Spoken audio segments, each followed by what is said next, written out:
Daryl Morey is a liar, and I do not want to play for Philly. James Harden! Draymond Green to the Draymond Green Show! Oh, hell no. Don't worry, James. I'm here to be serious. See? I'm wearing glasses and everything. So what are you gonna do to get out of Philly? Whatever it takes. I'll get 100 pounds if I have to. I'll play anywhere but here. Would you come to Golden State? That could work. It's close to LA, and I hear the strip clubs are pretty good. Let's do it. James, I'm messing with you. We don't want you. We already got to wash back up for Steph. What's up, YouTuberverse? It's your boy RB back again for another one. Today we're talking about the NFL Week 6, flag football in the Olympics, and unfortunately we're going to talk about Will and Jada. Let's get right into it. Nuance Machine episode 63. Let's kick it.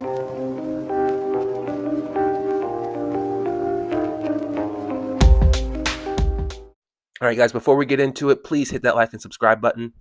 Also, check out my shop, breezysprints.com, where you can find all original designs printed on high-quality tees, tank tops, sweatshirts, and hoodies.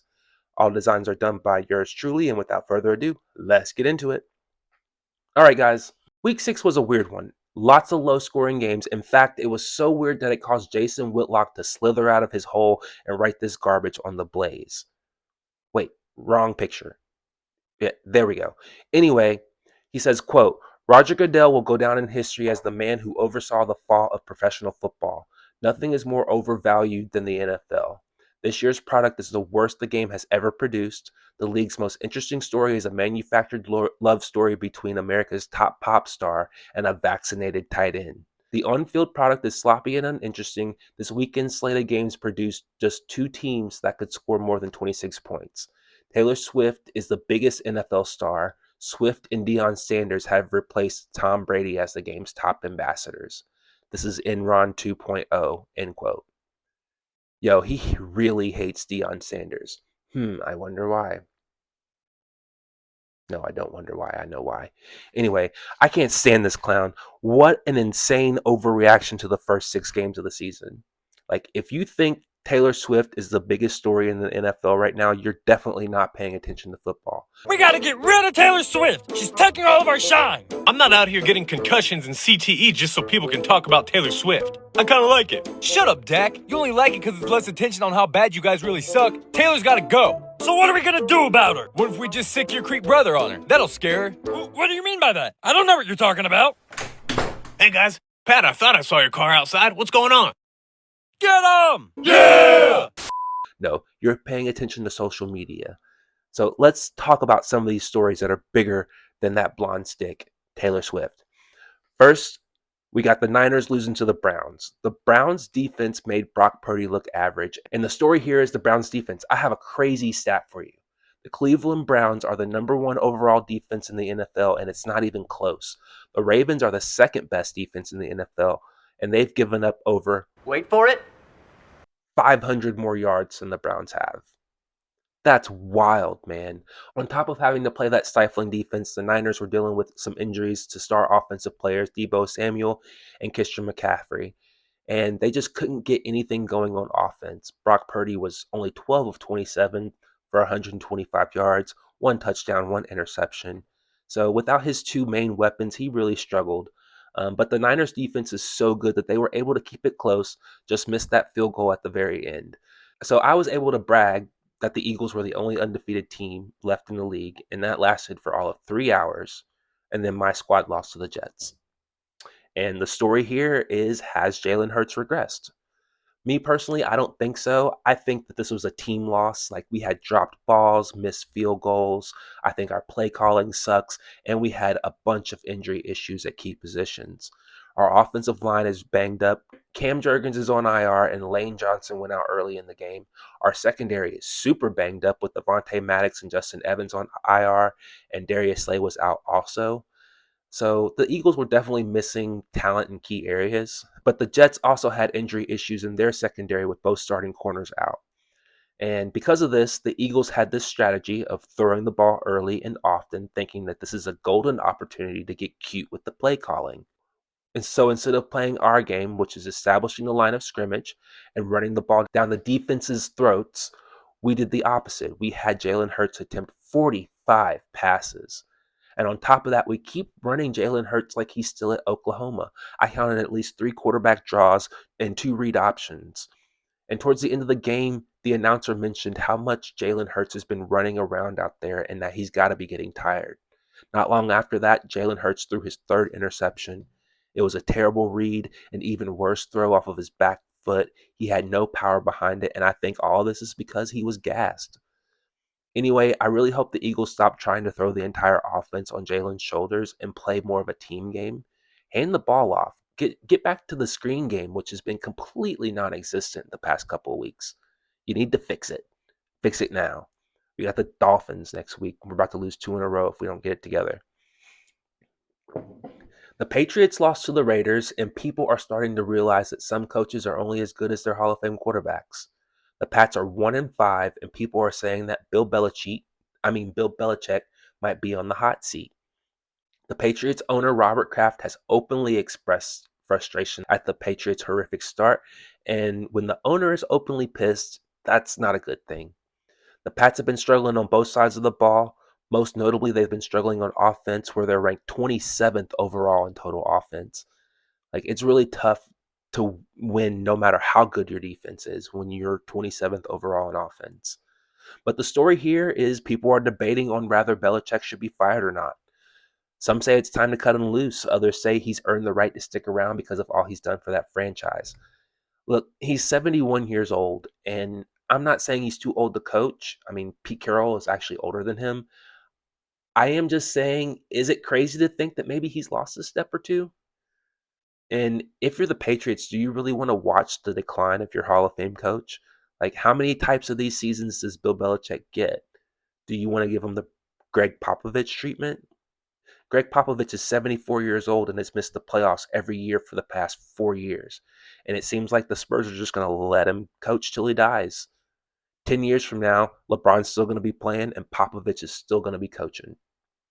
Anyway, the Miami Dolphins are on a roll. They beat the hell out of the Panthers, and the story of this team is Tyreek Hill. He already has over 800 yards receiving and is currently on pace to have over 2,300 yards receiving and 17 touchdowns this season. If he keeps this up, he could be MVP. And when was the last time a receiver won MVP? Not never. It's never happened in the 70 years that the NFL MVP award has been around. Tua looks great so far this season, and it's looking like the AFC may be up to the Dolphins and the Chiefs unless the Bengals can get that ship turned around. Speaking of the Bengals, they are on a winning streak, and the story here is Joe Burrow is looking better and looking healthier. I am a little bit concerned that he had 35 attempts and only 185 yards. Not many throws down the field, but he was accurate, completing 68% of his passes this game. So maybe he can keep taking baby steps forward and be back to being Joey Ice by the end of the season. Who knows? The Cowboys beat the Chargers, and it just kind of seems like the Chargers are the most irrelevant team in the NFL. Even people in LA don't care about the Chargers. But the story here is this lady. Eckler's hands, it's a walk-in. 4th down and goal. Take the handoff, Everett wide open, touchdown LA. The Chargers need to give this lady season tickets and keep the camera on her. Give her the Taylor Swift treatment because she's 1,000 times more interesting than that blonde-haired, red lipstick-wearing matchstick we call Taylor Swift. She's a true Chargers fan, and they are few and far in between. Seriously, weakest fan base in America, man. So I actually just learned the other day that they added flag football to the Olympics, and Gronk came out and said, I'm in. Like, could you imagine if current and recently retired NFL players competed in this? That would be so dope. You get Tom Brady, Rob Gronkowski, Steve Smith, Randy Moss out there. And you can also get guys like Tyreek Hill, George Kittle, Cooper Kupp. Hell, I would even root for Dak if he was added to this team. Slightly better than average man himself. Like, just could you imagine that? I mean, flag football is essentially just 7-on-7 drills. And every football player knows that you do 7-on-7 drills damn near every day in practice. Plus, this is exactly what they do for the Pro Bowl now is flag football. So the U.S. is going to dominate this. And if the pros play, it's going to be a dream team-like massacre. And the world will be in awe of how good these athletes are. And hopefully this can have the same effect globally for the game of football that the dream team had for the game of basketball. So there you go. That's 7 stories that are more interesting than that blonde matchstick we call Taylor Swift. All right, this last topic is not about sports. It's about Will and Jada. What's actually crazy, I thought about this weekend. You know what I've never done at all in my life? And I had to really think about it. Never once in my life have I Googled Jada Pinkett Smith. So why do I know so much? Why do any of us know so much? Now, I already know some people turned the video off, and that's fine. And personally, I'm not into celebrity gossip at all. But what Jada is doing to Will can't be ignored, mainly because Jada won't let us ignore it. No, she insists on making it our business. Some weirdos online are actually saying she's doing this for the ladies, which I honestly don't get. Like, what's the message here? Hey, ladies, you can get a man like Will Smith, who is incredibly successful, good-looking, charming, and charismatic, and you can get him to worship the ground you walk on, and then you publicly emasculate and humiliate him and see if he still wants you back. Is that the message? That seems like that's the message, if there is a message here. Anyway, so Jada has this new book out, and in the book she reveals that her and Will have been separated for the past 7 years. They've been living a lie for 7 years. I mean, look, I know they're both good actors, but damn. That's crazy, man. That is some wild, weird Hollywood shit right there. And if you think about it, you mean to tell me that one time Jada stuck a camera in Will's face when he didn't want to be filmed? You know Esther Perel is coming to the table. She's going to be at the red table. Would you say she has been instrumental in you and I redefining our relationship? I would say don't just start filming me without asking me Oh my goodness. if you could film me. Esther, come help us again, please. I'm still dealing with foolishness. And the August Alsina entanglement nonsense. An entanglement? Yes. Yes. A relationship. Yes. It was a Yeah. relationship. And the red table talk where Jada emasculated Will in front of the entire internet. From there, you know, as time went on, I got into a different kind of entanglement with August. And Will slapping Chris Rock at the Oscars. Oh, wow! That all happened while y'all were separated. Yo, what the hell, man? Look, I'm speculating here, but this looks like you purposely kept up this ruse solely so you can profit off of it. And I'm saying this specifically to Jada, not Will. This may have started innocently, thinking like, hey, a short separation may help the marriage in the long run.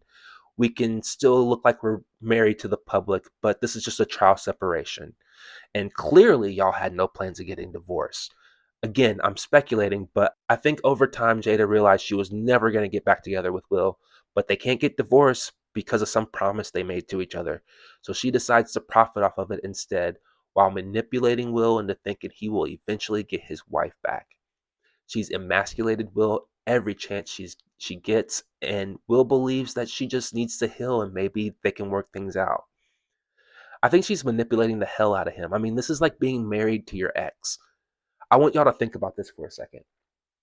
Think about your ex, and what would it be like to stay with them after you broke up? Like, I know that doesn't even make sense, but like, imagine it. Like, y'all break up, but you stay together. Like, with someone who knows all your secrets, all your insecurities. They want to leave, but they can't. That is some toxic shit right there. That is a toxic brew just waiting to poison your relationship, man. She knows Will has always been jealous of Tupac, yet she can't stop bringing up her relationship with Tupac. Tupac already talked about this in the song. Y'all remember this track? When I was locked down, I proposed to Jada. She said, nah, I'm marrying Will, so see you later. Go talk to Willow. She really need to chill, cause I'm not a daddy. Go and thank Will. What's going on? Really got me stumped, cause right now my people hate you more than Trump. Man, we don't want to hear no more. I'm not alive. I wrote the song in 94. Literally nobody cares about her relationship with Tupac but her. She called Tupac her soulmate. Look, I've called one person in my life my soulmate, and that's my wife. And I guarantee it, if I came in here publicly or privately and started talking about some other woman being my soulmate, oh, babe, you don't have to worry about her. She's just my soulmate. She's like my sister. No, there's going to be problems in this house. That is not going to fly at all. Jada's been having her cake and eating it too for a while now. She gets to have the allure of being married while screwing whoever she wants, while she gets to crush the ego of the man she will eventually get divorced from, while also making a boatload of money. And look, I hate to say it, but Will is acting like a little bitch. And it's really tough to watch, man. Like, Will is still holding on for dear life to the idea that they could get back together. Will was asked about his wife's new book, and listen to this quote from Will Smith. He said, quote, "The book woke him up, and she had lived a life more on the edge, and she's more resilient, clever, and passionate than I understood." End quote. What the hell is that? What is that? I mean, he's clearly right about one thing. She's certainly more clever than he believed she was. That part is definitely true, because this is snake-like behavior, man. Look, I'm not one for conspiracy theories, but I'm starting to think Jada either has something big on Will, or Hollywood has decided to emasculate Will in some other ways other than just making him wear a dress like they do to every other black comedian. I don't know, man. I don't know what's going on here, but there's definitely some Hollywood weirdness going on with this story. It's written all over it. Anyway, that's all I got for this one, guys. I will see you on the next one. Can't wait. Love you guys. Peace. Dark side, light this bitch up.